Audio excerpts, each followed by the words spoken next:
We have to talk about something that is happening in the NFL community, because if we didn't talk about this, what type of show would we be? That's right. Not a very good one. We always say we're stern but fair. Mm-hmm. Yes.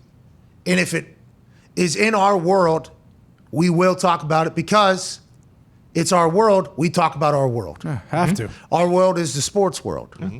So when things happen in the sports world, we must address it. More specifically, when things happen in the NFL, we have to address it. Mm-hmm. And I hate to be the one that has to bring this news to you, but I want to let you know that there seems to be a little bit of unrest amongst the Chiefs kingdom. Oh, no. Uh-oh.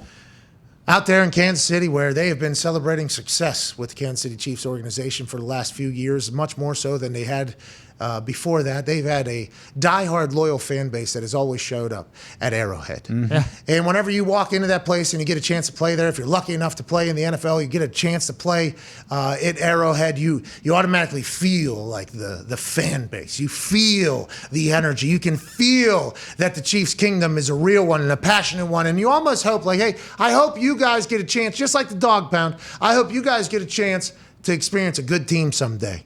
And then all of a sudden, Alex Smith gets traded out of town after Andy Reid gets brought in. Patrick Mahomes is there, and all of a sudden they start building up this monster, this weapon. And that fan base is put on display on primetime games all the time. Everybody on earth now gets a chance to hear,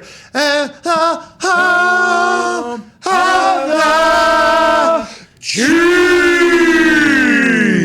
It's showtime, too. Patrick Mahomes plays to the audience, too. The crowd is a massive part of the Kansas City Chiefs' entire experience. And now, we regret to inform you that in the real world, the one that we're living in right now, this is an actual news clip about what's potentially going on amongst the fans in Kansas City. As the Chiefs seem to refine their identity, it seems like the fans are crumbling into pieces. This is, once again, an actual news piece on Fox 4 in Kansas City.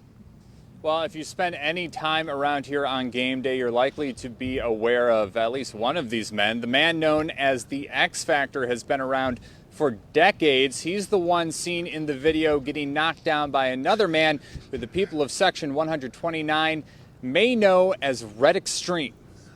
There's X Factor. Here it is. This is about 6 years ago, meeting and whooping it up with young Chiefs fans. And this is X Factor today. Oh, no. What? Only recognizable by his foam hat. What? The Broncos colors from the hospital. They kicked me out of Arrowhead. First time ever X Factor's been kicked out. Third person. We don't have permission to show the video of the X Factor falling after an apparent punch, but it has nearly 1 million views on Twitter.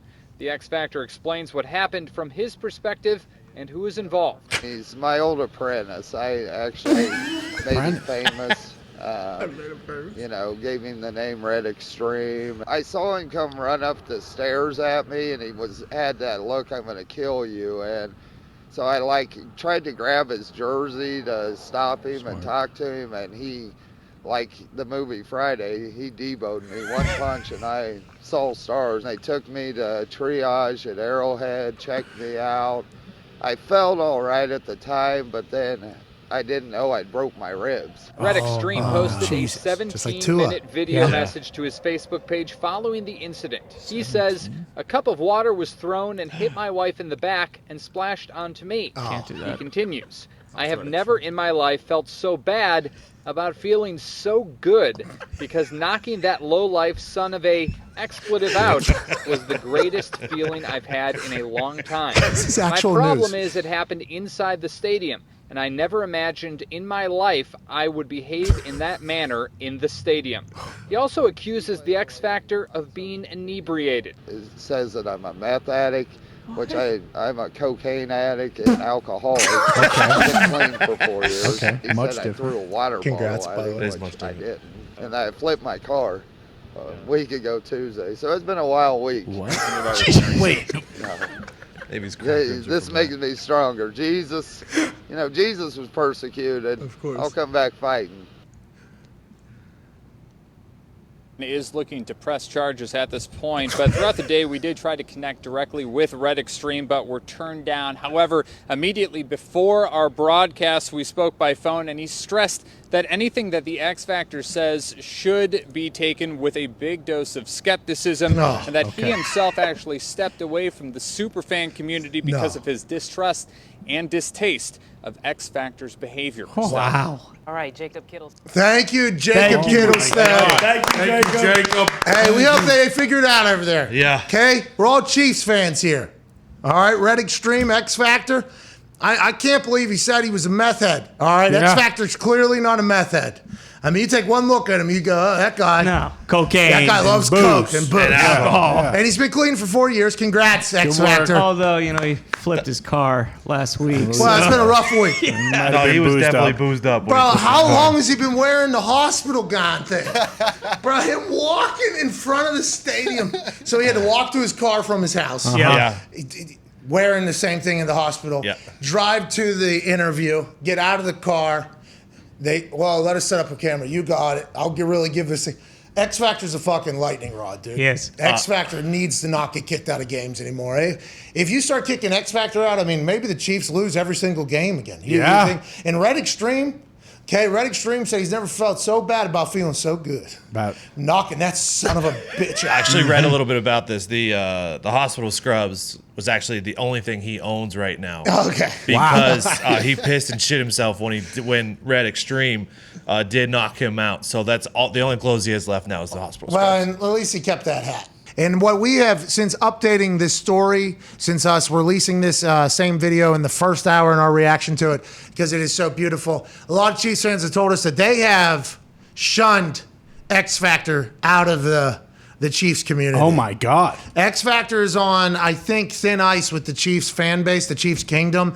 And Red Extreme coming up and delivering him you got knocked the fuck out, knockout, one swing, quit, break his ribs and his jaw, leave him in hospital scrubs days later, walking outside on the news pitifully. People are saying Red Extreme did the right thing there, and I think that's crazy to me because I just want us all to get along in the Chiefs kingdom. I'm worried because if X Factor loses the Chiefs and the Chiefs kingdom, there's a chance in the next few months we find him in a gutter. All right. Tony. You'll probably just find him in front of that gas station he lives at. All right. Well, the thing is, too, he's been the X Factor for 6 years. He's been sober for 4. So I assume those 2 years where he was doing blow and drinking a bottle of Tito's every day, that he probably wasn't did some drinking egregious things at the tailgates. No, on I assume Sunday. that was whenever he was alive, right? That was when X Factor became a thing. Well, whatever the case may be, it seems like the You don't team- think the Coke No, and the alcohol helped Oh, X wait, Factor? I'm sure it helped him, but if he said he was whooping and getting everybody going, including kids, like you saw on that thing, I'm sure parents were like, Jesus, buddy, you reek like a goddamn brewery, and I can see some snowflakes falling out of your nose. Get the hell away from my You just got out of kids. the blizzard. The children don't need to hear the hum of the Chiefs from Frosty. Yes. All right? You get the hell out of here. But there's Red Extreme, I believe, delivering the right that knocked out the X Factor. Who Cheese is, head's in midair. what's that? Yeah. The Chiefs' cheese head is in midair as it's getting knocked off his head. Yep. Red Extreme separated X Factor from his X Factor helmet. What a right from Red Extreme, who said he never felt so bad doing something that felt so good, especially behaving like that in a stadium. What a moment for Chiefs Wait, Kingdom. real quick though. I know we're into the show. Why, for this walk and talk on the local news, why is he wearing his hospital scrubs with the Chiefs' cheese head? Did they get him as he was leaving the hospital? No, so you get your possession, obviously, as you go. They thought he potentially had 4 punctured lungs out there. You know what I mean? They thought because with those ribs. So he got the hat on the way out. They escort him out in the scrubs. They actually, you know how when you're in the hospital, they always roll you out. Yeah. You know, they don't want anything to happen on the way. Right before then, they actually just rolled and dumped X Factor out of the hospital. So that is why. Look at that. It's the only clothes he has, AJ. He's holding his ribs to let us know. It's like he wishes he could have wore the tape that he potentially has on his ribs outside the hospital. Yeah. God, what a fucking guy.